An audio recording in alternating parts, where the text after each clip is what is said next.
Let's rev it up. Let's rev it up, guys. Hold Round up. two. Hold up. Wait a minute. Let's put some rev in it. Yeah. We got him. He's back for round two, guys. Rev resale. How you doing, Rev? It's been good. It's been a crazy day, but it's been good. Been hanging out, getting some content, packing a whole bunch of eBay orders. So it has been a good day. You had, 100 items going out today, you said? Yeah, I went back and counted, of course, some of the labels. I think there were 85 labels. Some of them had multiples. So, man, we were crushing it today. That's awesome, man. So, Rev, I got a question about those orders, of course, because something sounds suspicious there. But before we do that, I would like, just let's assume that somebody's watching right now that did not see the first episode, the first Rev resale episode. Can you give them tell them who you are, Rev? Yeah, well, I'm a full-time pastor. I always like to say in the fun time, I like to do reselling. So me and my wife, Nikki T, she's my teammate in everything, and we resell together. We just about every weekend we hit yard sales, estate sales, and of course I pastor, full-time pastor. So it takes precedence over all of that. So that's the daily and the first, and then all the rest of this is just fun. Right on.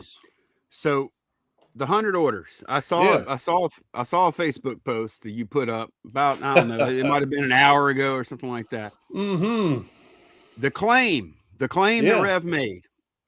Rev claims he got 100 orders packed in under an hour. I saw that. Yeah, we did. How? I'll tell you.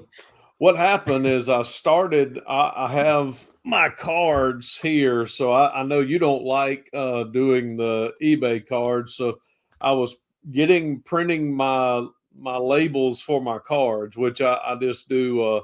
I fold a receipt inside of it, write my thank you.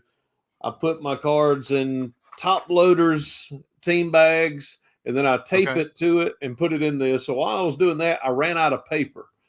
Now, of course, I know y'all don't do any slips inside, but it is our system that I have a slip for myself. I have a receipt for the customer.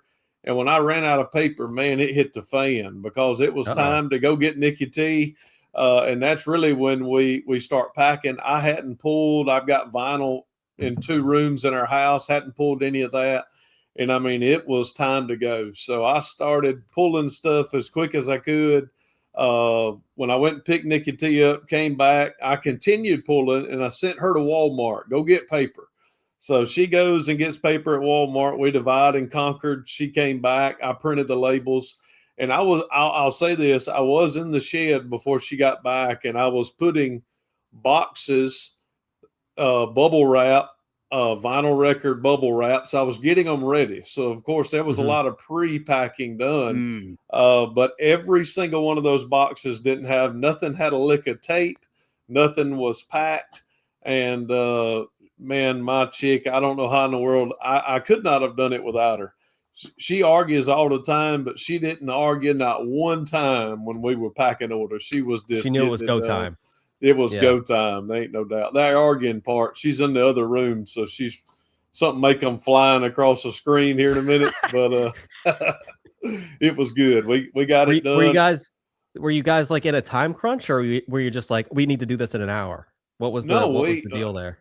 Well, see, one of the things that Nikki T enjoys is we enjoy doing this together. So I don't pack our orders. She gets off. She's a school teacher. And she gets, I pick her up at 3:00. So it is always our thing that we pack orders from 3, and they have to be at the post office by 4:30. So we always have a time crunch. We always, I'm not going to Brian's. I'm not going to the other one. They're open to 5. So to go here, we have to have it done. So normally I'm packing before she gets home on Monday, but that's the only day. Most of the rest of the time we can get everything packed. And Wednesdays, of course, I leave for the church early on Wednesday, but every other day, Monday, Tuesday, Thursday, and Friday, we pack them together. Wow. That is super impressive. So So how many of those 100 items were records or cards? Because that you're really good at packing those. Oh really yeah, quick. if it was a lot of glass like you love to pack and big stuff like you love to pack, I would have been toast. I mean, it wouldn't have been able to get done. I would say probably 75% was either vinyl records or trading cards. So because a lot of volume there. I'm getting reports from you. I got 100 orders. I got 85. It took me less than an hour, and I'm over here. Candace and I are over here. Now we are older, okay, and we probably move a little slower, and but we must have spent about 3.5 hours packing 40 orders going out. That's how slow we are. Wow. Yeah. Ryan and I respect our elders, so I'm not going to say anything about how slow you are. I'm not going to say a word. Hey, I know Ryan has heard this, but I mean, all of Lonnie and Ryan's viewers, they need to know how offended I was that Lonnie was surprised that I was younger than him. So now it's like beef 3.0. I mean, man. No. More beef. Rev, it's the hair. It is. I know. That's right. We haven't even talked about or you just shave it. Yeah. It doesn't look like you're that bald, really. That's where I was going. In ministry, it was probably, Nikki T could tell me, it's probably been close to 15 years ago. I had what was called atypical alopecia. And it looked like I had the mange, man. I started, my facial hair was coming out. I had like bald spots all over. Wow. And I just decided I was going to shave. I know it happens to women, and it's a big deal for women. But to be honest, for me, it wasn't a big deal. I just started shaving my head then. And I don't have any of those spots now. It eventually went away, but I just continued to shave my hair every Sunday morning and every Wednesday morning. So that's just a routine. Wow. It works for you though, Rev. It really does. And I'm trying to picture you with like a shaggy hairdo. And I just I'm having trouble. I've got one on our Facebook page where me and Nikki T, we were young in ministry, and I got the little shell necklace, and it looked like I'm a beach bum, and I got like curly hair like the old Caesar cut. So it's there. Oh, man. I can't imagine. It's there. Good stuff. I tell you what, listening to you talk about packing with Nikki T, waiting for her to get there. You probably know for years I packed like we were doing it wrong in here because we would pull orders on camera. And then Candace would go list, and then I would come over here and pack.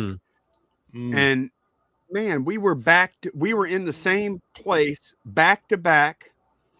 I had these in listening to whatever, and she was doing her thing, and it was like we weren't even in the same place together. And as soon as we started doing these packing videos, like we spend so much more time together, and it's friggin' awesome. I love it. Yeah. I mean, you're able to spend time with your bride and enjoy yourself and make money. I mean, why did you not think of this a long time ago? The packing becomes way more efficient too. Oh, most certainly. Yeah. She because I'm not switching tasks the whole time, and she's not switching tasks. Like she's locked in, I'm locked in, and we catch each other's. If we make a mistake, hopefully we'll catch it, have a better chance of catching it anyway. Right. But Rev, have you not noticed from talking to me, I make a lot of mistakes, like pretty big ones. Yeah, and that, man, it's a wise statement to be able to say to yourself and to others that you make mistakes. Man, if we set a bar that we're perfect every time a mistake does happen, it hits the fan literally. Like today, I mean, me not having copy paper threw a wrench in it. And if me and Nicole were not, founded people, if we didn't have a solid foundation, there's no way we could have got it done in that amount of time. I mean, we would have been bickering at one another, throwing vinyl records all over the shed. So we just put our head down, went to work. We knew we had a 4:30 So, and we got there by 4:30 and took a picture in the parking lot to send to y'all and everybody on Facebook that we got it done. So, success. That's good, man. And you're eating some gas station biscuits. I saw that. Yeah, I shared that on my page today. Yeah, I appreciate that, man. That was a great video. That gas station is the one every Friday morning and Saturday morning. I mean, they love the overalls. I go in, get a biscuit, and Nikki T says they're hard, but I love them. Mm-hmm. You said it had a little crust you had to kind of get through, and then it's good. Yeah, that's right. Nikki T took my cup, and she was like, "This is what it sounds like," but it was. It was only sitting. It was only sitting underneath the lights for 2 hours. Yeah, so, it's little extra bacon time is all it was. It was man, they're a good biscuit. They're good folks. So it's on the route. So I hit it, and usually works out good. Is that Burt Jones' place that you going back to? No. Yeah, the Burt Jones place, he's further down the route. And I mean that I don't know if anyone heard it, but Nikki T was mortified. And all I was thinking is, let's make content, baby. Let's make content. So that's the way to think. Yeah, it was a Dunkin' Donuts. I wanted, just the little donut holes, glazed donut holes, and she wanted avocado toast. But this fella, he was slow as pond water going uphill. I mean, he was slow as it comes. So we were watching, and I already got my donut holes, and Nikki T's got her little energy drink that came from Dunkin', and we're watching the guy, and he was going so slow, there was nothing else to do but watch him. And he goes, puts it in the toaster. It comes out the toaster.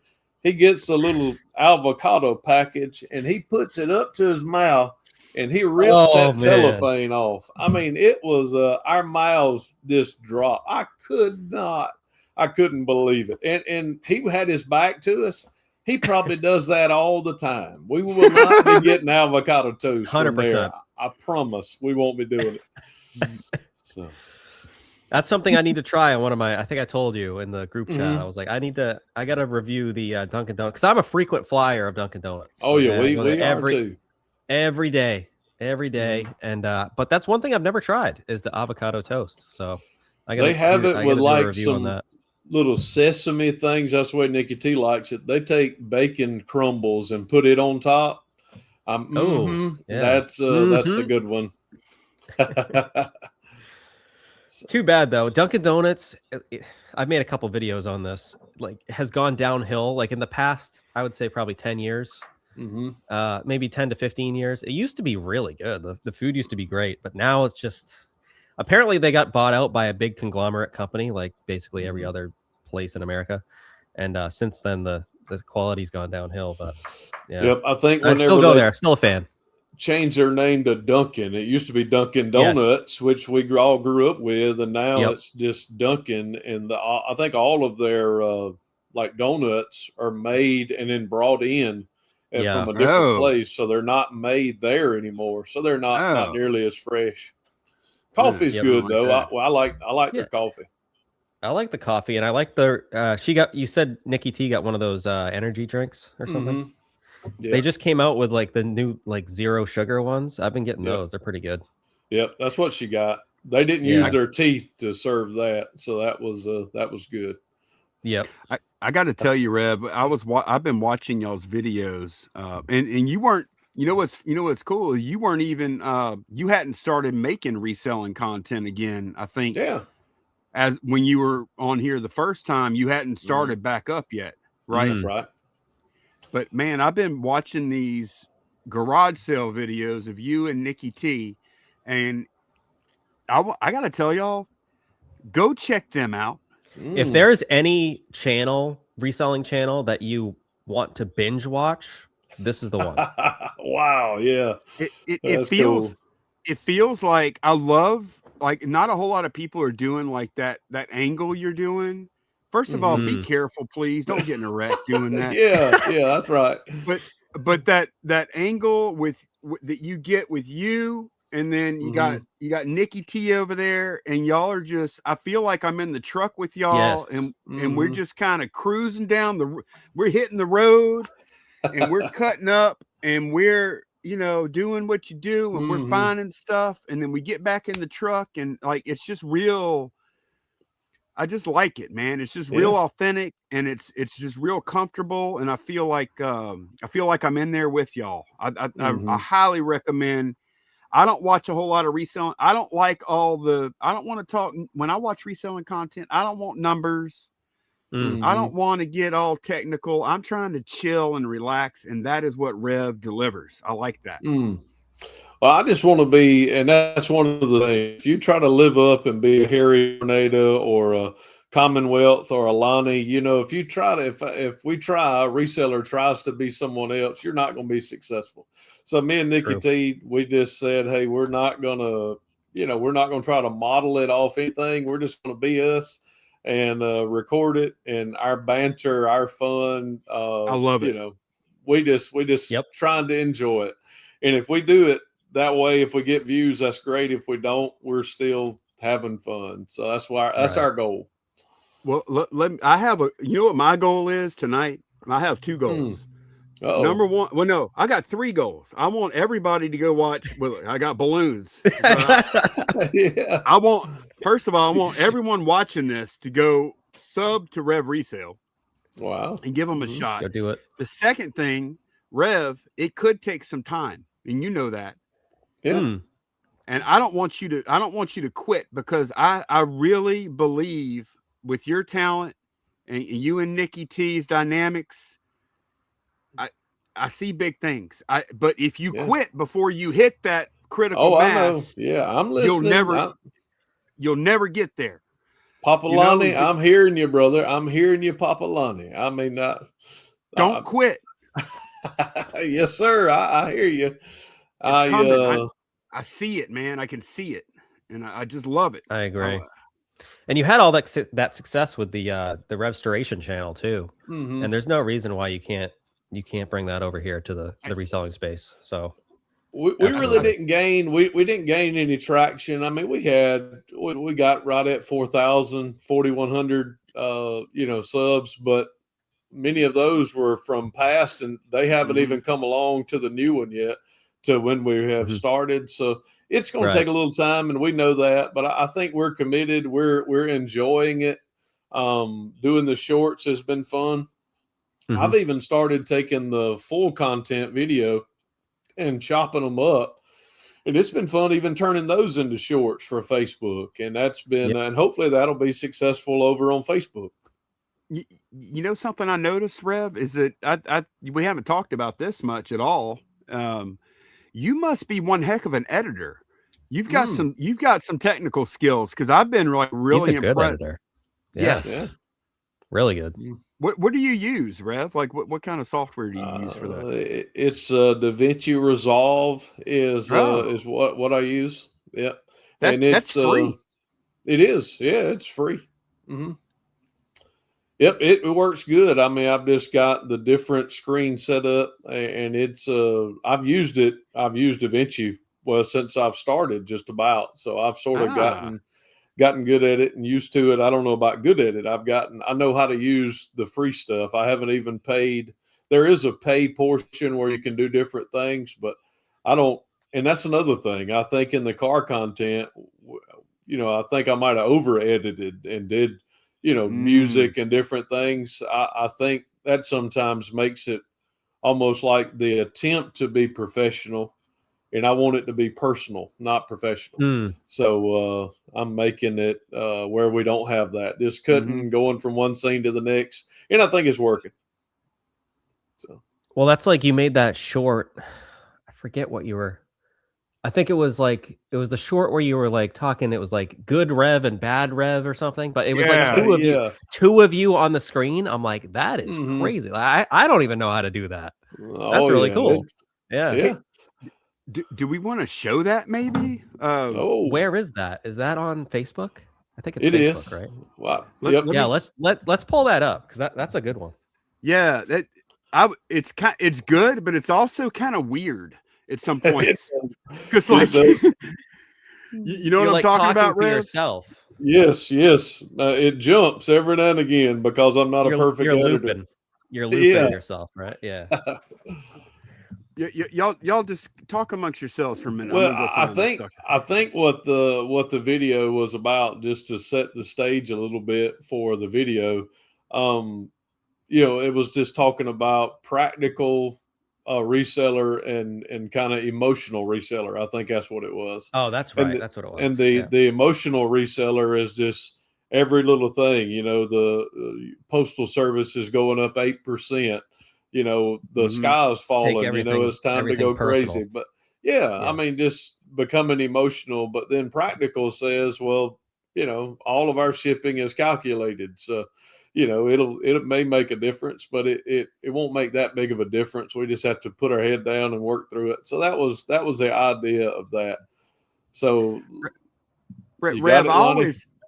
Well, we're gonna get it, but man, you know what I always do with stuff like that, Rev. Like I'll get emotional, immediate response, and then I try to as quickly as possible, especially since I make content. Yeah, and I don't want to spread the paranoia or whatever, or anxiety to my viewers if there's no reason to. So a lot of times I just let other people cover that kind of stuff. I just but I like to ask myself, Lonnie, is this something that Lonnie can do something about? Yes or no? If the answer is no, I keep it moving and I don't even worry about it because I can't change it anyway. That's the way I look at it. Great wisdom. That's so true. Okay, so let's find this video, Rev. You're doing uploading. Great. Yeah. Looks like don't play the one where I talk about moral and ethics, and don't play that one. I found it, Rev, but Rev also found this. Oh, one. This one. Oh, I feel like you might have y'all might have uploaded that one by accident, huh? Did you know that was there? No. You should have seen the after video. That's where it was at. Attaboy, Rev. Hey, y'all, I bought this to resale. Exercising together. Look at that. I mean, does that not scream 1980? I think this came out in 1982. Follow this. Ryan, did we show this one before? I don't think so. I don't think. Can y'all hear it? I can. It's loud on my end. I'm sorry. Let's see. No. I can program and feel beautiful about yourself and your partner in a way never before experienced. Increases your mutual awareness physically and emotionally. Includes 10-page booklet, 59 photos, plus carefully selected hit music to enhance your shared experience. Nikki T, you see this mess? Exercising together is a unique and stimulating way of sharing physical fitness with a special person. A dynamic combination of exercise and body awareness. Exercising together creates a mood, a feeling, an experience which establishes a new relationship with one another. It is a new direction. Come on, Rev, stretch it out, man. Look at you. Goes beyond previously conceived. Look, Rev yelling. Ways for men and women to pleasurably experience another human being. What in the world? You will begin the program. Okay, let's go back to the other one. Thank you. This is Hello, I'm Rev, the emotional reseller. Hello, I'm Rev, the practical reseller. I hate how few eBay orders I've recently been receiving. Wait, but you know what? I love it whenever I'm getting all the sales on the eBay. I'm just loving it. Just wait. You know what? I've never, ever had an item removed from any of my listings on eBay. Just wait. I don't like the high listing fees. I don't like the high selling fees. I just don't like any of the fees on eBay. Wait, they'll go up higher in a minute. I've never had a new clothing item returned from an eBay buyer used. Wait, I'm loving eBay. Wait, I'm hating eBay. Yeah. I just wait. Guess what? Yep, gotta wait. Hey, y'all, I've made this crazy video with emotional Rev and practical Rev because the kicker is if you don't like something that's going on in your reselling business, guess what you got to do? Yeah, you just got to wait. It'll turn around. You'll get more sales tomorrow. And if you're too high and mighty that you're the greatest reseller in the world, hey, guess what? Wait. It is like weather in Florida. If you don't like it right now, wait a minute. It's going to change. Same way in reselling. If you're high, don't get too high. Don't get too low. Just be practical and ride the waves and understand another one's coming. Another valley's coming. So just enjoy it. It'll all work out in the end. Just wait. Well said, Rev. Yep. It's a good one. Good message. But how did you do it?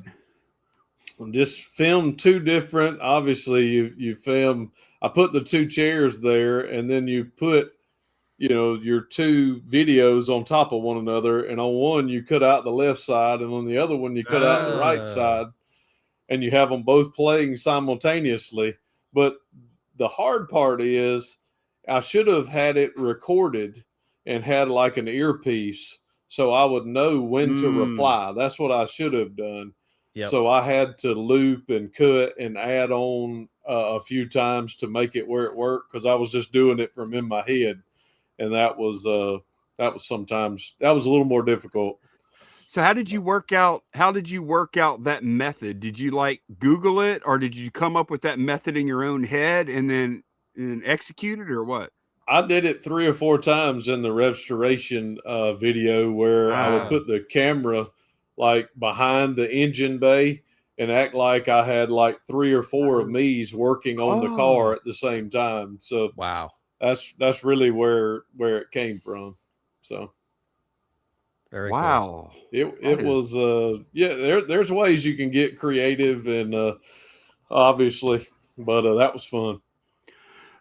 Rev, I did mention I had one more. I had another goal. There's one more goal for tonight. I didn't tell y'all yet, and I didn't tell Ryan this yet either. It involves Ryan, and one of my goals.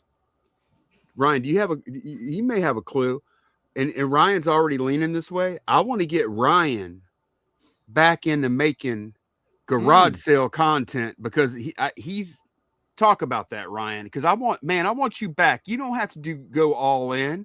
You don't have to resell all the stuff. You can just have a garage sale, man. I want you to get back out on the street, man. I'm doing it. It's awesome. Hit the street. It's so fun, man. I know it is. Since you've been going out and making videos and like showing all this, because dude, you've been like killing it this spring so far. Yeah, we've been lucky. No, we've been really lucky though. But still, I've been seeing that. I'm like, man, like every Saturday when you're out there and you're sending me pictures and videos, I'm like, I want to get out there. So I have been looking at my local listings and stuff. They haven't really started here yet. It's still pretty early. They don't usually kind of kick up till usually, man, it's been a few years since I've even gone to a yard sale, but it's probably been, I think it's around like mid to late April is when they really start to ramp. So we still got a few weeks, but yeah. When they start coming out, we'll see what happens. We'll see. We'll see. We'll see what happens. Even when you and Pam and you and your dad did the storage, I mean, there's still reselling aspects in that. So I mean, I enjoyed watching those. I mean, So I do have 3 or 4 videos for Thrift Mine that are still like unreleased. Yeah. So at the very least, there'll be that. But I have the itch. I do. That's why Lonnie brought it up. And so another reason Lonnie when me and Ryan first became friends, like that was all we talked about was like garage sales, YouTube, reselling, and now we talk about all kind of other stuff now, but we don't. And I don't even hardly talk about eBay with Ryan because I'm like. Yeah, it's like I don't expect him to talk about his day job with me all day. You know what I mean? Like, but man, I could tell he misses it. And Rev, we need to work on this, man. Yeah, hey, I'm game. I'll help any I can. I'll keep bragging about all of my sales on the weekend. He's gonna be a vinyl seller. I mean, it's that's. I just might. Yeah. I'll be out looking for vinyl, and then maybe I'll send them to Rev. Ryan, you were one of the best in the game, man. He was, no doubt. Yeah. Yeah. I do miss it a lot. I take that back. You were the best in the game. There was a time period where Ryan was the best in the game. It was a rocket reseller. I mean, it was just, yep. Yeah. I remember them days. Yeah. Ryan also has like 20 other things he's added to his life since then. Yeah. It's okay, though. I love a challenge. One of them. Yeah. Yeah. I love a challenge. I mean, it would be kind of dumb for me not to revisit that channel. Mm-hmm. I mean, let's be honest. Mm-hmm. Dude, even if you went out, like, let's say you went out for a good day of garage sales and you just filmed, you got footage, and you would, like, even if you didn't release long form, you could just drop a short. You could probably get 4, 5, 6 or more shorts out of one. Oh, yeah. And you'd be good for a couple of months. Yep. And you could bring Thrift Mind back, man. You could bring it back, dude. It's just waiting there. Lonnie most certainly would be the one to encourage you. I don't know if I could be the one, but like ADH Dave, I mean, that cat's got 16 channels and thinking about 2 more. I don't know how. I don't know how he does that. He talks about, taking his daughter to school and his wife's working. And I mean, he makes me look like chump change with all the stuff that he does. And of course, I'm busy. I don't know how I could add something else to it, but he always seems to have the ability to do that. So, that's cool. He seems to function very well in chaos. Yes.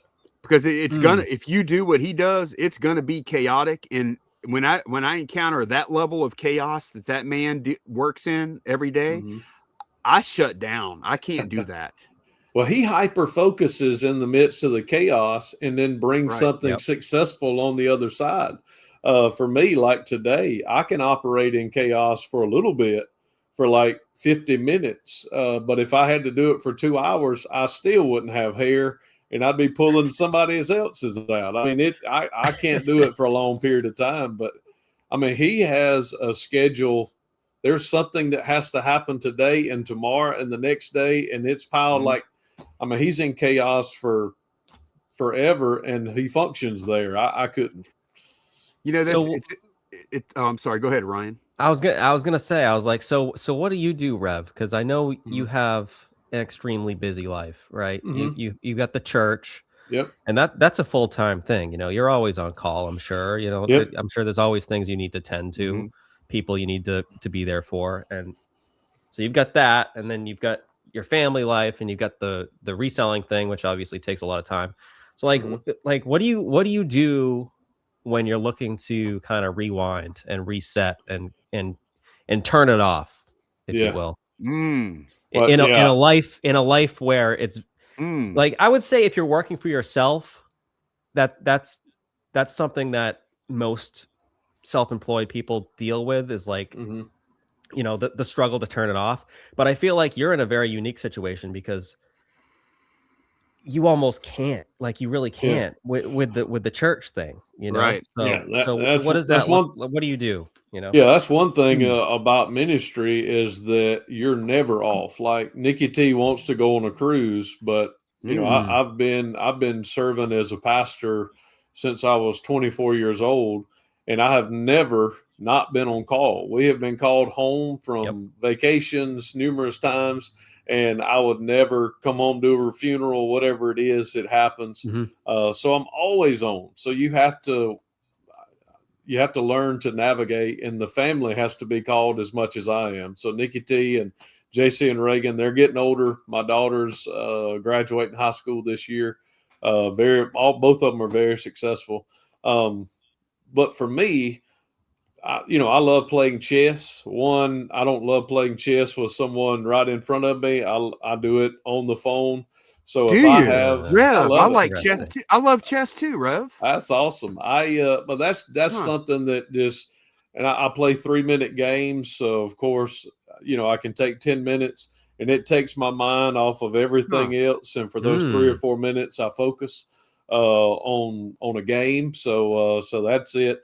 I've got a lot of places of solitude. I work in a garden. I've got a garden I work with. So there's a few things that I do that I'm alone and there's nobody talking, and nobody calling. I think cutting it off, like for y'all running, you know, there's nothing else going on but what you're doing, and you're in your head. I think we all need that time because we're going to live with ourselves the rest of our lives. So we better be comfortable by ourselves. So that's what I do. So Rev, you can't go on a cruise. I could. The church has told me numerous times, every church I've pastored 4 churches, and every one of them said, you go, you do, we'll be fine. And I know that, but because I'm called, I would feel bad if I'm, in the Caribbean and, somebody passes away or somebody needs me and I can't get there.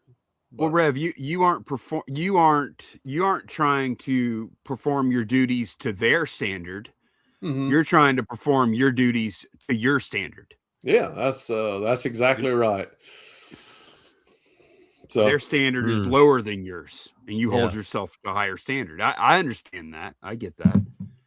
It's not always good. We love camping, of course. So we go camping, and we normally stay close enough that if we have to, we can get away. But I've had to learn that in ministry.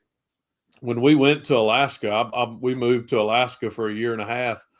I was pastoring a church that was much larger than the church I pastor now, which is my home church now. But there were times I would go 45, 50 days in the holidays and not have an evening off. I mean, every evening there would be something we had to do.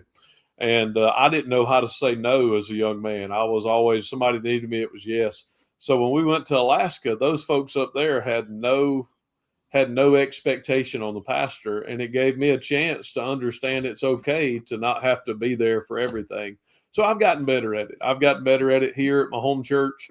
My parents are close by, and I'm close. I still serve, but of course, I've got a few guys that want to call and talk every day, and I don't answer every one of their calls. So if they listen to this, sorry, Dave, might not answer if you call, and that's okay. I'm doing something else. Well, you have to take care of Rev first before you take care of others, right? If Rev's not right, then you can't be there like you're supposed to be. That's probably why I had those alopecia spots falling out of my head, is because I was worried about everybody else and me. Yeah. And eventually that blows. I mean, eventually it goes into chaos. So it's good. It's good to learn those time management skills, and learning how to say no for me was a big deal. How do you navigate that? Does it get kind of like, I'm sure it gets really stressful and chaotic at times, right? Mm-hmm. Like what are things you do to, and I think a lot of people could probably take this advice, because I think we all live stressful lives, right? We all live lives where it gets chaotic. It seems like, the pressure of everything's like too much, and some people might not know how to handle it. Like how do you handle that? Because I'm sure you deal with that a lot. Yeah, I think for me, I just have to know where the priorities are. Of course, my relationship with God, without going crazy religious, Rev resells my name. My relationship with God is most important. And under that, according to his rule, is my relationship with my family. If I don't take care of Nikki T and my family, I can't pastor a church. I can't serve a church if I'm not able to serve my family. Mm-hmm. So, of course, those priorities have to stay number one. Number two, then the job of the ministry comes at number three. And then YouTube and all the fun, everything else comes after that. So when something hits the fan, I have to determine where in that priority is it. If it's eBay and it's hurting the family or hurting the church, then I have to pull back from eBay. But most of the time, if those things at lower priority are not getting in the way of those things of higher priority, they can be good. They can be useful. But even good stuff, if you get it out of priority, it can become bad stuff. It can become horrible. So, we all understand that. Lonnie, not sleeping and playing games, just like all of us. I have hobbies that I enjoy to do. I got a leather station. I've got all kind of things that I enjoy. But if I spend too much time doing that and don't spend enough time with Nikki T watching Paramount Plus or watching whatever Yellowstone, Oh, that great show, man. Oh man, the new one, Taylor Sheridan Taylor. I haven't seen it. It's awesome. It's Kurt Russell and it's called The Madison. It's sappy, but it's good. So it's a good one. So that's the way I do it. I always have to make sure those priorities are in order. And if I'm doing something at priority number 5 and it's not going to mess up all the higher ones, of course I can do it and enjoy it. But of course, you have to be thinking about those things. You know what we found, Rev? I don't know, and this is going to sound a little basic after what you just said, but one thing that's helped us. Do y'all do? Are y'all 1 day handling, 2 day handling, or what do y'all do on eBay? We are 1 day handling, which we did to try to help the store along. Right. But that sometimes can be very, very challenging. But we've got a rhythm. But I understand what y'all did. That has to be freeing. Let me tell you something, Rev. It is because look, if somebody came up to me and said, Lonnie, should I do 1 day handling or 2 day handling or what? I would say, okay, if everything else, if you can do it and it works for you, same day or 1 day handling is the best way to go, because that's what eBay wants you to do, right? Mm-hmm. And then your customers want that too, because they want, that's the thing we see the most often in the feedback really is fast shipping or great packing, whatever. However, we found for us, for our lifestyle, we switched to 2 day handling recently, and it has been so freeing, Rev. And I can tie this into stuff comes up where we have opportunities to source during the week. Mm-hmm. And we used to give up. We used to say, no, we have to ship, or we have to stay on schedule. And you know what? We don't actually have a boss. And once we switched to 2 day handling, I haven't been enjoying reselling more. I've been enjoying content creation more. And we've just really, I can't even explain it. And we actually had one of our viewers comment on a video saying that they saw us do it. And man, I hate to spread that because it could also be harmful. Mm-hmm. Right. Yeah. There could be drawbacks too, but man, for us, it works. Have you ever considered doing something like that? I will speak towards what you just said before I answer the question. It's noticeable for your viewers. I mean, we can tell that, we can tell the pressure's off. I mean, you seem to be, you and Candace both seem to be enjoying it. And even when you're packing, if you get to the point where you've already packed all that you need for that day, you can take a break, go get a thing of coffee. Like today, I couldn't have swallowed spit. I mean, I had to go. I mean, we had to work. So I understand it. So yeah, I have considered it. But with me, the church schedule is always on Wednesday night. Of course, I've got certain things. So this 1 day handling works for us, and we haven't had any hiccups, but it would be good to have that little bit of a bumper that if we needed something to hit the fan. It's so nice, man. Cause today, in the past, we would come out here on Sundays a lot. Yeah. To pull and pack orders to try and get ahead, because sometimes we do a pickup. We don't bring them in. And sometimes that carrier could get here, maybe they have a substitute carrier and they run the route the other way, and they get here at 10:30 and we're not ready, and we're like, and now we have all these, now we got to go to the post office, and that puts us further behind, and now I'm all stressed out over nothing. But today we pack, and I'm like, and Candace is like, well, everything that has to go out today is out. And I'm like, oh, good. Let's eat lunch and we'll come back and finish. Yeah. Before I had plenty of days where I wasn't eating lunch till 2-3 o'clock in the afternoon. And that's not I was feeling weak and just stressed, and it's not good, man. This is working for us. Yeah, you can tell it. I mean, it's noticeable, and I know if it's noticeable for us, it has to be very noticeable for you and Candace. So for It's y'all, been nothing else but do that. Yeah. It's taken the pressure off, and it's made us like we've really been enjoying it. I can't. So I'm not telling, and I hate to even talk about it, like I said, because I don't want to hurt anybody, you know? Right. I don't know how much difference it would make. Have you noticed a difference in sales? I mean, you said you don't like talking about the metrics and all of that. The 2 day to 1 day, do you think it slowed your sales down any? Oh no, I don't mind talking about metrics. I just don't like watching other people talk Oh, no, about no. metrics. You know what I Yeah. mean? Oh, I But agree. no, I've I don't know, man. I think eBay's been kind of weird. I think Yeah. we've seen a drop in volume Mm-hmm. lately, But you're and, selling big stuff. but we've also been selling a lot of higher ticket items, which is where we kind of want to be anyways. Like Mm-hmm. I'd love to just sell. Your game is good too, though, because you're selling. I don't. What is your average record? The lowest that I list them for is $8 plus Okay. shipping on top. Mm-hmm. So, but of course, then some go on sale. I'll put them at 12% if they have watchers. So that's Mhm. telling everybody if you want to watch it, I'm going to send you a 12% offer because I have so much room. It can get down. I probably sold some for $5 that a guy sent an offer on, but I don't like to go any cheaper than that because then you got the mailer, you got all this. Right. It's really not worth it. But I don't have probably a quarter per vinyl is about all on average that I have. So there's a lot of room.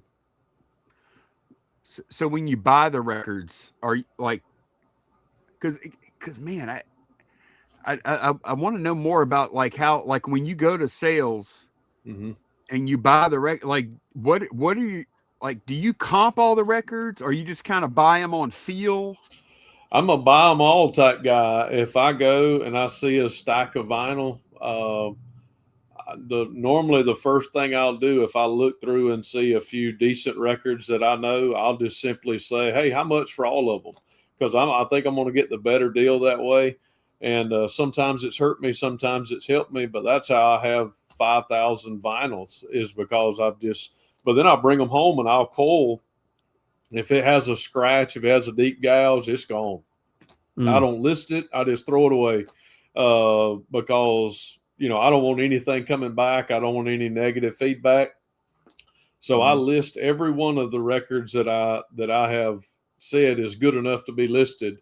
I take a picture of the front with the vinyl out maybe an inch. I flip it over and take a picture of the back cover, and I do that for 50 vinyls. I send it through the AI lister with 100 pictures, and the AI lister. I mean, when I say it is perfect, I don't want to speak. There's probably been 10 that I've had to say, no, that's the wrong record. Out of all the ones that I have, I probably had 400 records listed before AI, and now I have about 5,000 listed because of AI.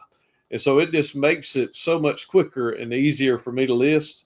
I list every one of them G plus or better, and most of them, no, all of them are way better than G plus. So when somebody buys it thinking it's going to be a crappy record, they're pleased when they get it because it's much better than what they thought. So it's been good. So y'all don't just buy records though; y'all buy a lot of other stuff too. So like the like the snow globes and the Waterford crystal and all the other stuff y'all buy, and the hats. Yeah. Well, the hats would definitely make sense to batch up and take photos and do like you can do those kind of like a record, right? Mm-hmm. But what But about like the one-off stuff that y'all do? Do y'all do? Is it the same process or different? yeah, AI has the AI lister I use list easier. It has a batch listing where you can sort of set it up. You set up shipping, you set up your policies, you set up all of these things for everything you're going to list in this batch. And then you can go through and change price and you can change all the things after you get the pictures up. But then the other one is Flex. And what Flex does is it allows you to take as many pictures as you want and it'll create a listing for you from the pictures. and then you can go in and change anything that you need, but you can only do 10 at a time on those. But it does, I mean, it works really, really well too. So I could literally do every listing through List Easier.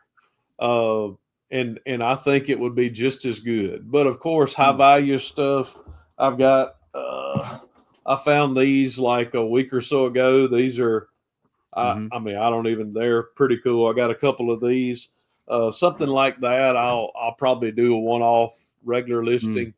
But 95% of the things we buy at yard sales, we can use the AI lister because it's supposed to optimize the listing, and it sort of knows, like, it looks at all the sold listings and it says, hey, why have all of these sold and all these others haven't? And it models, it's supposed to model the listing to kind of amplify it and make it better. And it's worked. I mean, I'm selling vinyl that I don't think anybody in eBay land ever thought of trying to sell, and I'm listing them for $8 and selling them for $8. So it's pretty good. Interesting. Yep. So what do you think about AI, Rev?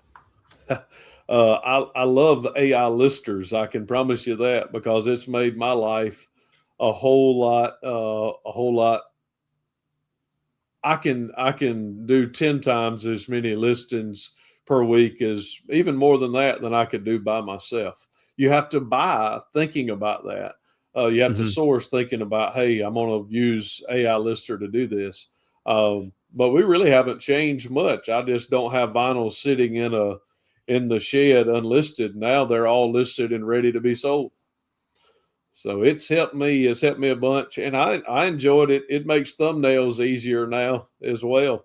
Right. Yeah. What about from a bigger picture? What about what if we weren't talking about reselling at all? And I agree with you. I think before you get to that, I actually agree with you. I think because I use AI every day as well. Yeah. I think it can be applied and it can be used in a lot of beneficial ways to improve our lives for sure. But go ahead, Lonnie. It's a good tool. It's a horrible master. You can use it like you do a hammer and a screwdriver and say, hey, I need it to do this, and it'll work and it'll be good. But if you try to like talk to it and be friends with it and think your life is going to be revolved around AI, you're going to lose in the end, and it's not going to be enjoyable at all. So it's a good tool. It's a horrible master. Rev, you've got me wanting to try list easier now. I'll be honest. As a matter of fact, do you have like a code or something? Code Commonwealth, I'll say. No. Oh, whoa! I didn't know you were going to go there. Man, I wasn't ready for that. I didn't. I had it before Kevin, and I tried it before I heard Kevin start talking about it. I really, to be honest, I don't think Kevin has used it enough. Even himself, he shares it and he knows it's going to work, but he's waiting to get that big building built so that he can amplify it and use it. But to me, if you have even the little reels that you have, I know you would never want to do this because it would take forever. You could list every one of AI lister would allow you to. I know you don't want to, but it would allow you to list every single one of those individually and have them custom labels skewed so you could go in and get them. You could make more money that way, but it would take you 100 years to sell them all. Right. Like my old man's Hot Wheels. I've been trying to encourage him to go and use an AI lister, but he's afraid he won't be able to find the stuff that he needs. I'll tell you what, when you were showing the old man's, I'm calling him the old man because that's what we're supposed to call him. I think we're supposed to call him the old man. I'm not trying to be disrespectful, but man, when you were showing that room full of those Hot Wheels, man, I was just salivating. Oh my gosh, that's awesome. Yes, so many. And he has another house. He has a lot of rental houses, and the home that they presently live in is on South River. And he has a house that's right next to him that he literally has the upstairs of that house probably 500 square foot or more, and the upstairs is full of that many more Hot Wheels. Well, Wow. Rev, let me tell you what my experience with AI, because I went, Ryan can tell you, I went deep into AI. How long ago was that, Ryan? About a year ago, maybe? Yeah. Maybe like 6 months or 6 months ago. Nobody really knows this about you, but yeah, you went deep in. I've always been kind of a techie. Yeah. And I like to code, and I play around with microcontrollers and electronics and robots and stuff like that, right? That's something it's kind of been a hobby I haven't spent near as much time with as I wish I would have. But once I got into, once that I knew they had AI agents that could help code, I went all in. As a matter of fact, if you go to shedflips.com, I made that from scratch. It's not a template. Me and AI, I made that in Windsurf using mostly, I think, Claude AI, because you can choose which AI you want it to use. And man, I had it controlling the servers. I mean, everything. I was deep, man. I love it. It's fun. It's powerful. I get it. So I don't want anybody to think, because I made some comments online before about about all the AI stuff that's on Facebook. You might have saw that, Rev. Yeah, the cartoon family. Nikki T was offended because she liked our little cartoon, and Lonnie's like, "I'm tired of seeing all this." I didn't wait. No. I wasn't talking about yours. No. I know you weren't. I know you wouldn't. We saw it, and Nikki T had just shared it with me, so I looked over at her when. That was a dumb post. That was dumb. See, that's one of those mistakes I make, because like when I made that, I was like, oh, well, this will be a hot take. This will be a controversial topic that'll get people talking. And it did. But you know what? A lot of people took it personally. Yeah. Because they use AI a lot every day. It's helpful. They find a lot of value in it, and I get it. And when I made that post, I was more talking about just like, it seems like there's so much AI slop everywhere all the time, and nothing's authentic. Yeah, you don't know what's real anymore. Of course, those obviously, they're not real. They were just fun.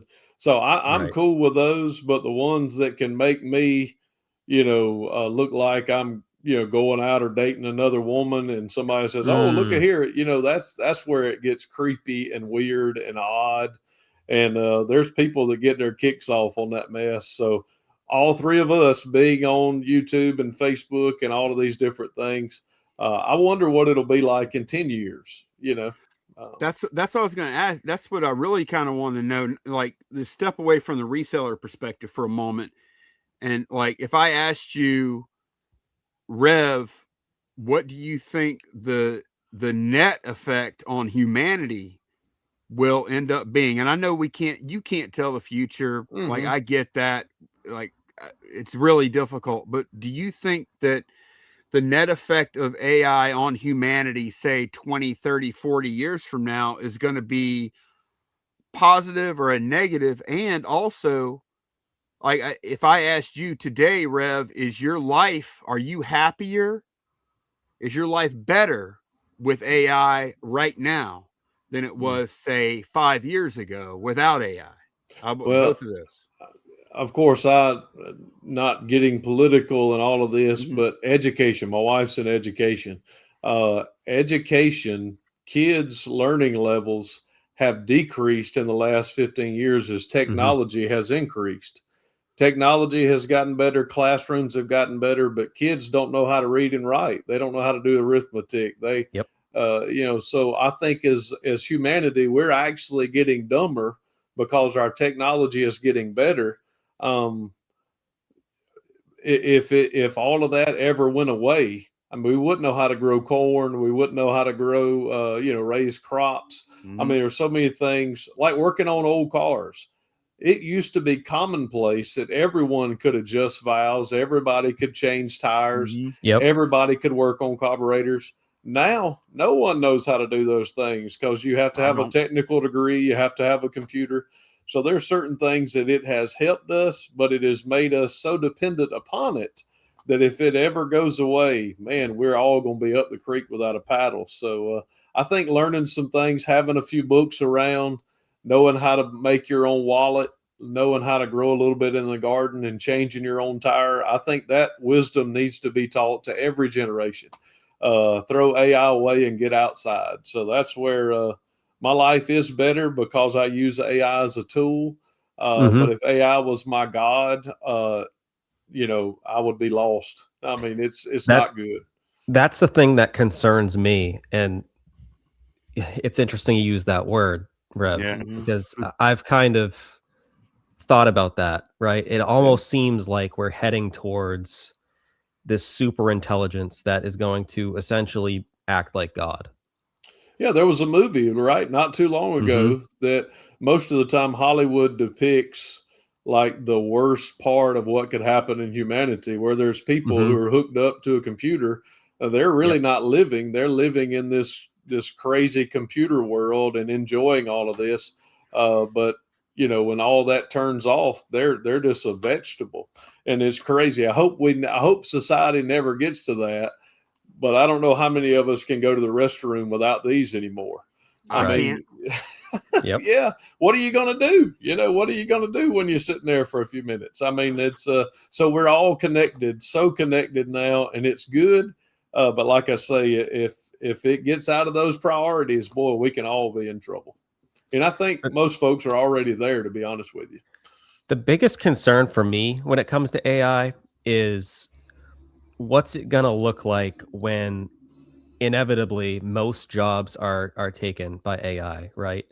And sure, a lot of people might not like their job, but it does give them a sense of purpose, right? So what happens when you have the majority of society no longer having, you know, and obviously if you're a religious person, this might be different if you're a Christian, but no longer having a sense of purpose in the world. You know, that's a scary place, I think.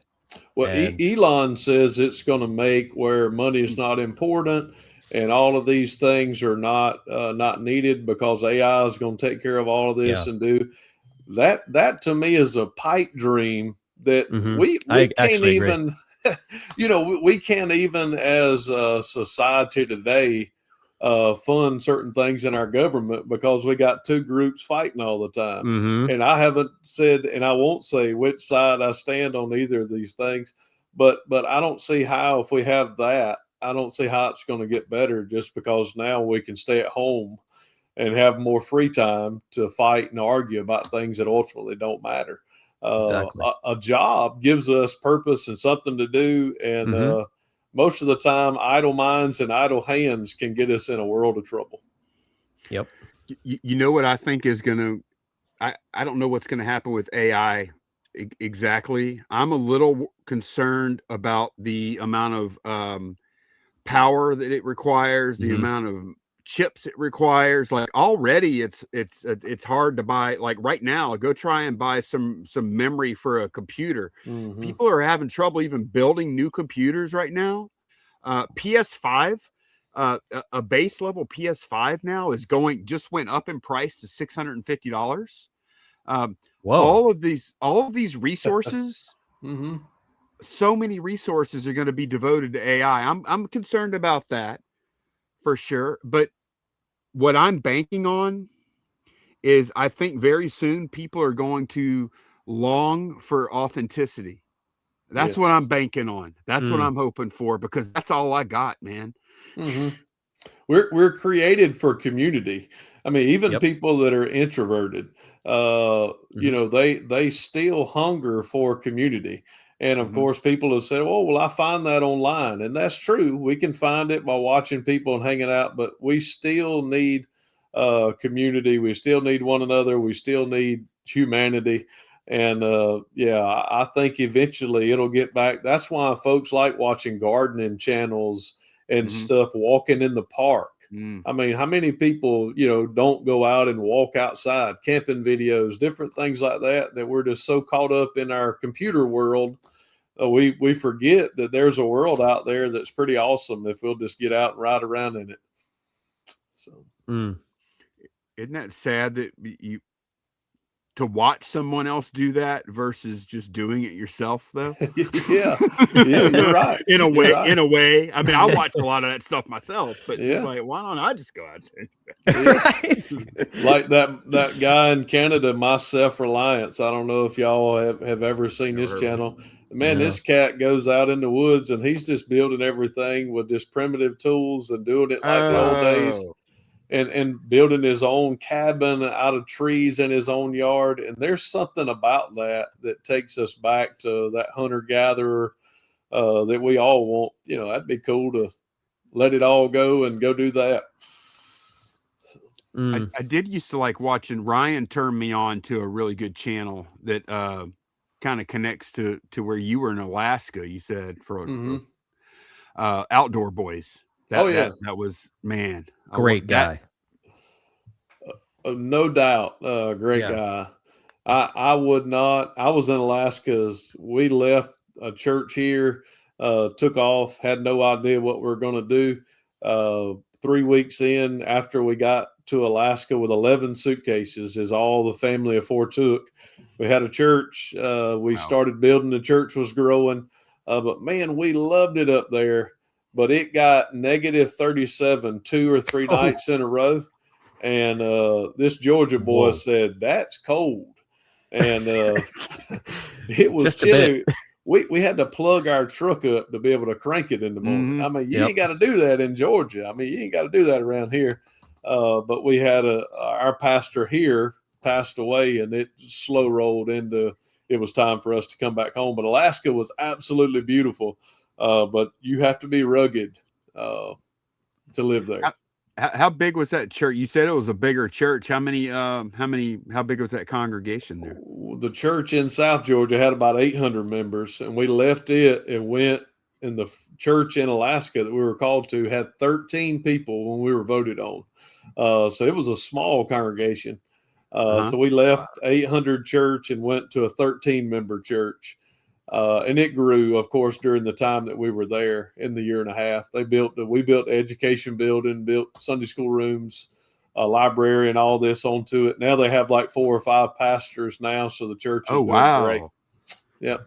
So how did you end up up there? Like, what transpired to? I was working. I told y'all the church. It was like 40 or 50 days in a row that I didn't know how to say no. And me and Nikki T just started praying. We were watching all those Alaska shows, and they're only like 100 from Texas to Maine. The state of Alaska would fit in there, and there's only like 100 Baptist churches in the whole state. So we thought, hey, we can go there. So we started praying about it, and about 3 months in, she said, Nikki T told me, she said, I think we need to go. And that was all. If she said it was okay, it was like, all right, we're going. So we told the church, and the church wouldn't let us resign. They said, no, you're going to stay. We're going to send you. So they helped us sell all of our stuff, and they sent us to Alaska. We still have a great relationship with the church in South Georgia and a great relationship with the church in Alaska. So it was cool. We literally sold everything down to 11 suitcases, and we came back with 11 suitcases and a thing of golf clubs. That's how we came back. So Nikki T said, let's go. Yeah. She was an Army brat. Her dad was in the Army, and she did not want to move. And then she married a Baptist pastor who, moves around a little bit. So I never thought, if she was ever going to be okay with it, I knew it was a God thing and not a me thing. So she said, let's go. And we took off. And it was cool. We loved it. It always has amazed me, people that are called like that to go do missions. I had a teacher in high school. She was my science teacher, Mrs. Watson. And great, she had a great career at the school. She was there for years. And then all of a sudden, her and her husband were like, we're being called to Papua New Guinea. Yeah. Packed up everything. Moved to Papua New Guinea to do teaching there and do missions there, and they're still there to this day.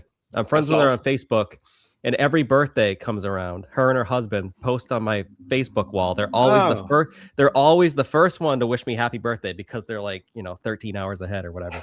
That's cool. But yeah, And that was like 15 years ago. So Man, back to that priority thing for me. God is first. So of course, if he directs, you know, wherever he sends, I'll go.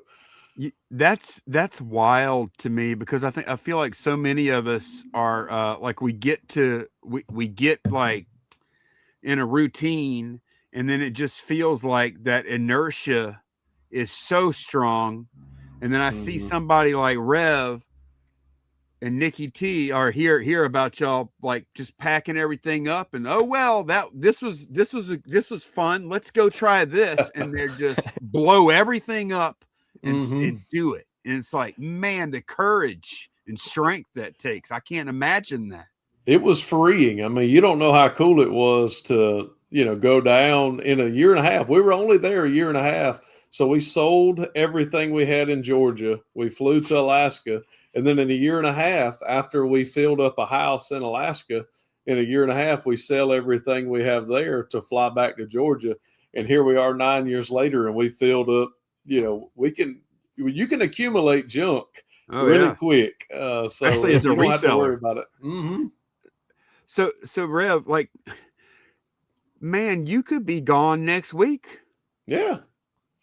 I'll give you my AI lister and all of our listings. Yeah, if he pointed in that direction, we would go. You know, I'm kind of praying he doesn't, but if he does, I'm going. That's why I can't imagine doing that. I just can't. Like, just especially with your kids, and I'm assuming Nikki T must have had she had a job at that point, right? Yeah. No, the church I was pastoring, it was I didn't do anything else but pastor that church. The salary was great. We had a home. Nikki T didn't have to work. She was at home raising kids. Okay. And it was great. And every church I have moved from to pastor, except the last one, I've made less money in every church that I went to. Outside of that one, I took a pay raise when the kids came, but everyone else has been smaller and less money. But I've been able to eat good sausage biscuits every time I wanted to. So it's been good. Being able to get the good groceries, right? Ain't no doubt. I want to, I'll be honest, I hadn't really watched your content much in the past, or a lot of resellers' content. And I've really been digging it. And Nikki T is really something. And I've been watching you two, y'all are so much like Candace and I. In a lot of ways, not always, you know, but just the banter and I told you this today, that I was like, Candace, see, they're just like us. And then Candace goes, "You're not that funny." And Nikki T's reply back was, she don't think I'm all that funny most of the time. But Nikki T is awesome. You know why? Because last time you came on this show, you dropped a bombshell on me about those driving shoes. Yeah. And I'll catch y'all up if y'all didn't see that one. So this is how long ago is this? 5 years ago, or maybe more. Yeah. I was showing off some Italian driving shoes. To me, as a guy down in South Louisiana who 5 minutes before that didn't know that driving shoes were a thing that existed in this world. To me, sense. they look fancy, and they were Italian, and I was like, wow, that's really something. These are great. These are man, I bet. Oh, wow. Look, oh man, these are awesome. Rev's watching. He buys the shoes. And he thought, I don't know if I wasn't trying to trick you, Rev, but Rev wasn't happy with them. And he kept them, but he also harbored just a little bit of a, you know, like, I don't know, some bad feelings or whatever. And he let go of it on that podcast, which I was glad. I was glad you let that out, Rev. I let it out. I ain't say I let go of it. I ain't said that yet. You keep going though. Okay. I know. I choose words carefully usually. So Nikki T, I think she might have felt a little bad about that. Because we had a really fancy pair of shoes in our store, and I mean for real this time. Okay, and for reals. For reals. On Thursday, she bought a pair of shoes from us, and they're Rev. I think she's gonna love them. I hope. Yeah, she better. I'm praying. She's a shoe connoisseur, so I could not imagine out of the hundreds of pairs of shoes that she owns, she's going to love yours. We're going to take pictures of them when she put them on, Lonnie. I'm going to let you see them. Well, Rev, I don't know. We said some funny stuff about the shoes today, but when she's wearing those shoes, she ain't gonna be able to sneak up on nobody. I'll say that. Yeah, that's right. Well, she's bright, there ain't no doubt. So she will enjoy them. When she told me she got them, I said, "Oh heck, come on now, you bought them from Lonnie." So these are good shoes, Rev. But let me ask you something. What? And I legitimately said a prayer that these shoes make it and that y'all love them, and that Nikki T especially loves them. But what if Nikki T comes to you and says, look, I hate to tell you this, Rev, these shoes hurt my feet. They're nothing like what that listing made them look like. And I don't like them. And now we have free returns. Yeah. Oh, I ain't returning them, brother. We're going to have content for days if something like that happens. I mean, it's going to be shorts on YouTube, on Facebook. I might even go to TikTok. I mean, we're going to blast it, brother. The one thing I don't need right now, I do not need beef with the Reverend. No. That's not a good look for Shed Flips. You don't need to worry about Rev. Nikki T's the one you need to be worried about. That's like a little small piece of dynamite. When it blows up, it's rough. But the other eventuality is she gets them, she loves them, she's happy, and she says, Rev, they did good. I like these shoes. These are exceeded Is it closed? Is the whole story closed at that point? We'll be back to even, brother. I mean, we'll be on even footing at that time. That's what we're aiming for. Nice. But yeah, I man, that made my day though when she bought those shoes. Yeah, she told me about it after she went on and did it. I don't know if she saw them on the store or whatnot. She probably heard you talking them up. Say, "Oh, look at these, Candace! Look how wonderful these are." So I told her, I said, "Baby, you need to tell me before you make these decisions because I can tell you." Oh no, you didn't. No, you didn't. I didn't. My favorite thing. My favorite thing, Rev. Yeah, let me hear it. No, go ahead. I want you to finish yours. Oh, no, we were talking about Nikki T. We had a trip in that, well, you probably saw it in the last video where we're going to Atlanta, and she has this like Australian guy on her phone that tells her the directions. You're jealous. She smiles every time he says, turn to the left. You know, I mean, she's just loving it. So, she had the directions on her phone, and I'm telling you what, ain't no Australian dude gonna tell me where to turn. So he said turn left, and I kept on straight. And I should have listened to that dude because we hit traffic, and I mean when I say traffic, it stopped. I mean it, and she was bowling in the passenger seat, and y'all, I pulled out my camera and I started talking to that camera. And y'all, she didn't like it. I had to lean over and tell everybody she was mad. She wanted me to turn, and it was bad. So, but I took her and got her something to eat afterwards. So we were good.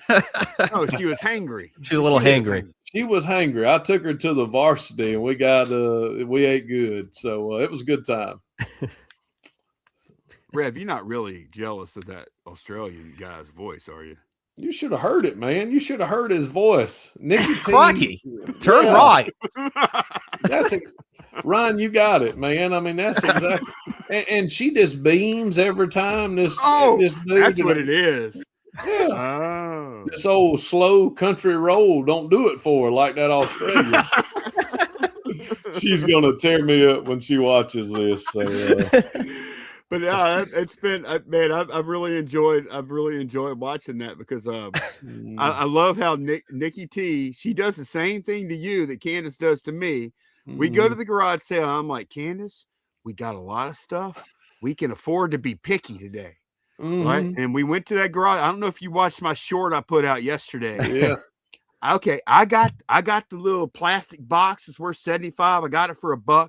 I got my book sets that I like to get, I like to do those. It's kind of like you like your vinyl, we got our own things or whatever. What does Candace show up with? Glass.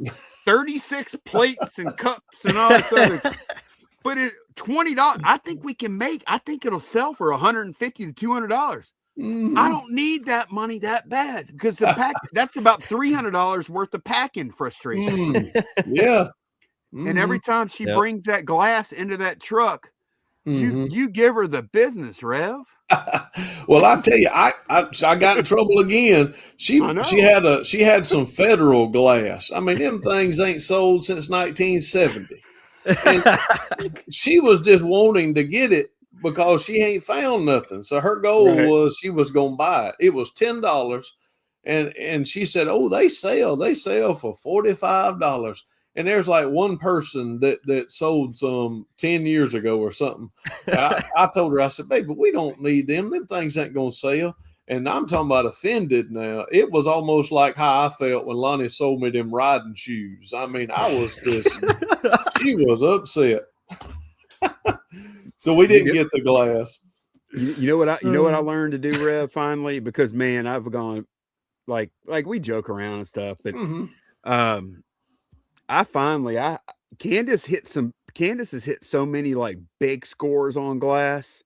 I finally told myself I'm gonna joke around a little bit about it, but I'm gonna let her just do her thing. Let her do it because she has made us some money on this glass. Because you know what, there ain't much competition buying that stuff. Yeah. Oh, Nikki T's a great picker too. You're right. Yeah. As your knowledge grows, man, there is money in that niche. There is. And that's the cool thing about having a couple that's doing it is one, we divide and conquer at estate sales and garage sales. But Nikki T knows things about Christmas, about glass, right? About mess. I never would have even thought. I would have tripped over it. But she buys it, and it usually does. It usually does good. So that's good stuff. Candace is the same, man. Like I complain here and there, or whatever, but every now and then, man, she'll buy something for $5 and we'll sell it for $300, and I got to shut up. Wow, yeah, that's right. Because all that other stuff got us to that point and got Candace to that point. Yeah, and I think it's smart for us. Sometimes as the reseller and the one who's doing certain parts of the work and others, it's invaluable to have Nikki T with a woman's eye. I mean, there's things that she will see that she will say, hey, you need to look this up, or I'm going to show you that this has value. We have made boatloads of money, and she pulls me back on other things because I kid around about vinyl. There are a lot of times she slowed me down and wound me up because I saw something and saw dollar signs, and she was like, hold on, we need to think about this. So hold up, wait a minute. Yeah. Nikki T about to put her foot in it. That's what's about to happen. So I've had to learn quickly to acquiesce to some of those, some of those encouragements from Nikki T. So it's good. Are you ever going to how do you feel? Because you know how I felt off and on over the years about filming at the actual garage sales. How do you don't do it? And I don't need you to do it. I like it. I like it just like it is. But how do you feel about that personally?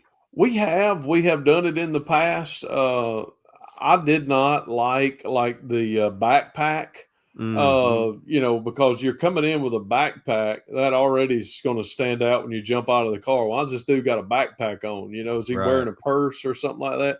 So I don't know if you wear a backpack, but that's not in my mind. I used to, but you're right. It fits good on my overalls. So I've even said in some of my last videos that, hey, there's going to be times I'm going to take you along and sort of show people, I think I said in the video today, I'll show you what you wouldn't have bought either, because we weren't buying all that much. Right. So I think it's a great view, but I don't want to be stuck that I have to do that. I think of the personal part of talking about it and riding around in the car, that's sort of a thing for us. But we'll probably record some, but I don't know if we'll have like a whole video where we're walking in and out, because one weekend I could probably get 2 or 3 videos if I recorded every garage sale, and you probably will, Lonnie, if you're going to do it. I did Saturday, Rev. When we went out Saturday, we hit like it was a community sale. About an hour away, we drove to it, and we hit. I think we hit probably about 60 garage sales total, and I ended up with just under 2 hours of footage and 71 total clips. Wow, that's at least 2 videos. That's at least 2. I think it'll be 2. There's probably at least, it's been a while since I've done this. I'm guessing there's probably going to be about after I get finished cutting it, I'm probably going to have about 40 minutes of that ends up on videos, and then an hour and 20 minutes it's nobody ever sees. Yeah. Because it's just not that. But I only need about 20 minutes to make a video, so I can probably make 2 videos out of that. Yeah. Out of the 60 sales, like how many do you think you bought stuff from? We didn't buy all that much, to be honest. No. But we did buy some cool stuff. I would say maybe 20 of them. And a lot of times there was only one item. But what I'm really looking for when I go to those garage sales, and like obviously I'm looking to buy stuff. I'm looking for cool stories. I'm looking for interactions. I'm looking for conversations, and we had some really, really good ones. Yeah, some awesome conversations. Like we talked to one girl. She does TikTok. She's a TikTok influencer for a living, and I've actually been seeing these people lately, man. They get on TikTok. They do whatever to sell a product, and then all these other companies send them free stuff, and then they sell the stuff at their garage sale. This is an opportunity, guys. Pretty good gig. Yeah, that's right. Oh yeah, you just want to jump in and don't put it in your garage sale. Just call me. That's I'll take that load off. Yep. But yeah, last time around, I was getting really anxious about filming and all that. I just didn't know how you felt about it, Rev, or if you thought it was right or wrong or anything like that. Or, once again, I think if you have a camera on, it would do me good. And I think it would be good. I start a lot of conversations at garage sales, and I'm almost habitual when I go to a garage sale, when I'm talking to folks. So a lot of times that's one of the reasons I don't record it, is because I'm meeting people. There's a lot of times I'm inviting people to the church I pastor. I'm finding out if they've got vinyls. I'm not worried about people hearing the negotiation or whatnot. But I like that personal connection, and I don't want anybody to think I'm doing it for clicks. That Rev's just, being nice because he's on camera. I want to be as genuine as I can be. And I think with me and Nikki T, I can have the camera and not think about it. But I don't want folks thinking that dude's weird. He's asking us all these questions and he's got a video camera on. So that's my point. Quick interruption. Lonnie and I want to thank you very much for your continued support of the Lonnie and Ryan podcast. We do have a channel membership called The Inner Circle, where you can join and watch the occasional live stream pre-show. You can interact with us in the chat, ask questions, and your questions may even be featured on the show. If you're interested, all you got to do is hit join down below. Let's get back to the show. Well, I tell you what, Rev, I filmed what I thought was a really good little short from the garage sale the other day. Where Candace bought the dishes, I bought the books. You know what I did that with? My cell phone. That's smart, yeah. And we had a conversation going with her, and we were telling her we were selling on eBay and she saw me. I was like filming, I was bold and I got it, so, but there are definitely times where it's not, it doesn't make sense to film. So I get that. That's something I got it because Lonnie, you're trying to get me back into making that content. That's something I have to get over, dude. Like if I'm gonna do it, is the anxiety, dude. Yeah. Because I like obviously I did it before and things happened, so it kind of like scarred me. But I think I'm kind of like that person too. Because dude, lately I've been getting anxious just going and picking up food. Because I know people know me. Because I know people know that's without a camera. And I'm kind of an introverted guy. Like I'm a quiet dude. You are. He is. So like that stuff, which people that don't know me might be surprised because I'm not really that way on camera. But I'm a very reserved person in like my personal life. So like, yeah, that's just something I got to get over if I do go back out there and do it. I'm introverted. Folks will be like, no way, no way. Oh, well, yes. Not surprised. Yeah. We're probably very similar in that way. Yep. Yeah. Ryan, would you say I'm introverted? I kind of am, dude. You are, but I don't think you're as much as me. No, I'm not. I agree with you on that. Yeah. But I mean, I am like when I feel comfortable, when I'm around people that I know well and I trust, I'm not. Yeah. I'm my full self. But when I'm not, like, I don't like crowds at all, man. Like I get really like when I watch these people at the bends and they're elbowing and pushing and shoving and or like even people lined up to get into an estate sale. Like I don't like I don't like those kind of scenes, man. I stay away from them. I don't. Yeah, so not my thing either. Yeah, a lot of times people think, well, how can you stand up in front of folks as a pastor and preach, for 30 minutes? How can you say you're introverted? Well, that's easy because I'm up here. We're not having a lot of interaction. You're not asking questions. But afterwards, when we have the assembly line where everybody's walking by, it's you're one-on-one. It's a little bit different. I hate talking on the phone. I don't know how y'all feel about that. There's just something about I don't know how to get off the phone. Talking with people one-on-one sometimes can be a struggle for me.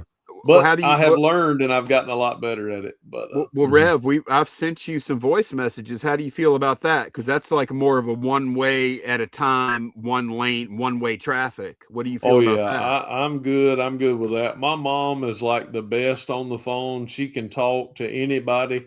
Somebody calls her to try to sell her something, and an hour later, they know my mama's name, my dog's name, my grandkids' names. I don't like that. If you're going to call me, let's talk about something and let's roll. I don't want to sit there on the phone.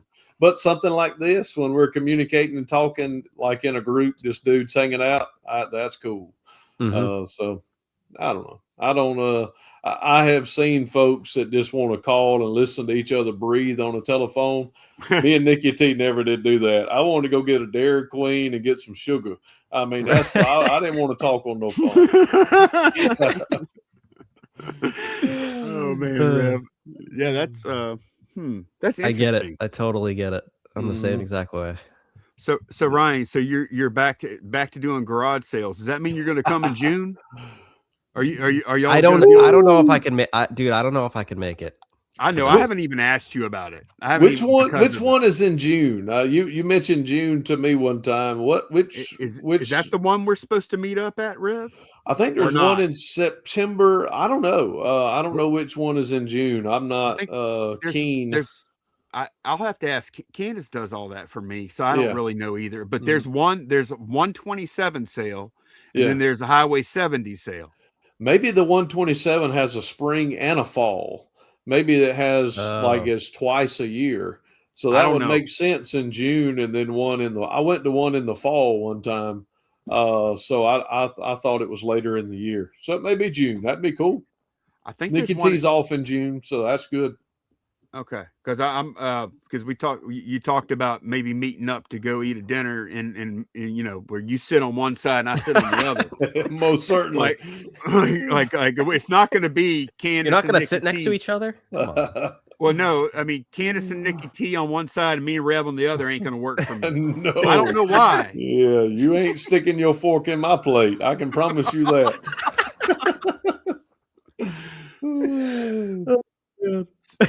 So whenever we do meet up, Rev, are you gonna? So like you said you're what is the word? Introverted. Introverted. Yeah. So it's I'll gonna be be great. different. Oh yeah, no. I'll be great with y'all. I'm great one-on-one now. I promise you. Talking about the calling, I've had to learn how to cope and how to deal with those type things. So when the old people in the church call me, I'm sweet. I'm good on the telephone. I would rather be face to face. I'd rather be in a group than on the phone. So we have to learn to cope and deal with certain things. So I'm good. You'll never know it if I hadn't told you. I still can't believe that. That's interesting. I was just thinking about all the things you have to do as a reverend, like especially, man, like what was your first funeral like? Woo. Or your first wedding like what was, man, that must have been Those hard. are the two that I still get the most nervous about, because if I don't do all that great or mess up something in a sermon, I get to preach again in at least a week. I'm preaching 3-4 times a week. But a funeral, people only die one time, so you only get one shot at it. And usually in weddings, most of the time, people only get married one time. So those are tough because you get one shot at it. And so I still get butterflies, nervous with times like that. But I think I do all right. But it's I've messed up a bunch of times. Publicly. Had one couple that great friends of ours, and I married them. And at the very end, dearly beloved, I present to you Mr. and Miss whatever the person's name is. And at this time, they turned around after they kissed, and I said, dearly beloved, I present to you. And all I did is call the dude's name. I didn't say nothing about his wife. I was like, hey, I present to you Lonnie Honeycutt. And Candace was turned and looked at me like, what? You ain't gonna say nothing about me. And at that time, I just shoot them off. I was like, go, go, go. So there's all kind of crazy things that happen in ministry that you just have to laugh about now. So whenever you have people, like whenever you have like funerals, or you have probably a lot of people come to you with with different struggles in their life, talk for counsel. Yeah. Do you ever find do you carry that with you? Like, does that build up the sadness and grief? Do you carry that yourself? Like, how do you deal with that? Yeah, well, anytime that you pastor, we talked about being in community. To be a good pastor, I've got to hurt when my people hurt. I've got to celebrate when my people celebrate. So yeah, I carry their burden as much as I can. But once again, in ministry, I've had to learn I can only carry the portion that I have, or otherwise I wouldn't be successful of doing anything. So I've had to you have to learn to, I don't know the right word, maybe compartmentalize that of saying, yeah, I know there's a situation. There's a guy in my church, a deacon in my church right now, good friends with. He's dealing with cancer, and the treatment's not going well. And Ashley is his name, and I love him dearly. And I'm burdened, but I've got 120 other people that I'm ministering to as well. It's like our kids. If one of your children are hurt, you're going to give them as much focus and energy that they need. But you're still going to feed your other kids. You're still going to take care of them as well. So you just have to learn to, I've always said in ministry, Sunday's always coming. There's always something to do. So you just have to go on to the next task and try to complete it the best you can. Do you baptize a lot of people too? We do, yeah. We had 3 boys probably 3 weeks ago. Had a guy came up Sunday, so yeah, we baptize. It's in the church. We don't do it in the creek. I know it sounds like let's go down to the creek and get baptized. We have a big tub in there. We do, and we have a heater. It warms it up, so it's good. We enjoy it. I guess it's just like anything else then, because it's like I'm thinking of all this sadness and grief, but obviously you have moments of joy and celebration, and just like everything else that helps bring balance to you, right? Yeah, that's right. We get to celebrate, and we get, if you're going to celebrate the good stuff and have pain over the other, it does. It's like everybody else in life. I'm just and it's not a bad thing to be a part of that community, because when I'm hurting, they can come and minister to me. So it's good. So. It's good, man. Well, this has been fun. Round 2 of Rev. This has been awesome. Rev Rerun has been a fun. It's always a great conversation with you. It really is. Like last time we really got to know you, and this time I think we got to go a little deeper, and I really did enjoy this. And when you reached out the other day, Rev, I know we did for the inner circle, we did the little live that we like to do, and Rev was hiding in there lurking. I was creeping in the background. And I told Rev made a very generous offer to us. He said, look, if y'all ever need me, because it's going to come a day when we have somebody booked and we're trying to get the podcast out, and we're trying to be regular and on time and deliver at the same time, because that's YouTube, and our viewers love consistency. But Rev said, I'm here for you. And man, that was so nice. But we got to thinking about it, and Ryan was like, let's invite Rev on again. And I was like, I was thinking the same thing, because I don't want to treat Rev like the spare tire. We'd rather get ahead now and have Rev on schedule than have to interrupt his life at some point. So if we have something happen next week, we've already got Rev in the bank, because he came in tonight. Well, I've always appreciate the conversation. Of course, I appreciate both you guys, and it's fun, it's enjoyable, and hopefully it's watchable. I mean, only thing I'm disappointed about is that Kevin still has more views on his episode, but y'all gonna help, because now I can put these two together, and we're gonna blow Kevin out the water. There you go. Hey, Kevin and I, Rev, I don't. I was going to say earlier, I forgot to say it. It's interesting because we talked to ADH Dave, and you have no idea what happened. And you talked to that whole crew last night, and we have no idea what happened there either. So it's going to be interesting to see over the next, and you're going to be on, man, you are in demand. You're going to be on, I guess you're going to be there. That's going to drop tomorrow as we film, right? I assume so. I don't know. They didn't. Dave didn't tell me when it was going to drop. I mean, I came in with a bionic elbow on Kevin. I mean, y'all just wait, man. It was, boy. I really didn't. It wasn't. It wasn't that bad. We had a good time. Those are a good group of guys. They are. I'm looking forward to it. I feel like Rev maybe is the bridge to lasting peace between these two podcasts. Should be good. Well, man, it's been a boatload of fun. I have had a good time. Always available. I just don't cut off the chat there on Facebook. Don't shut it down. I've enjoyed our conversations off the screen. Oh no. Yeah, no, we love that too. No. I value and appreciate that we have, that you give us that access. I really appreciate that, and I've been really enjoying getting to know you in there. Yeah, and look, I want to remind everyone, go check out Rev Resale on YouTube and Facebook. Rev Resale is your favorite content creator's favorite content creator. So you may want to go check them out, because we know what we're talking about. So links below in the description. Go check them out. Subscribe, follow, all that. Thank you, guys. Thank you, Rev. Thanks, Rev. Appreciate it. As always. See you guys. Bye, y'all. Bye, y'all.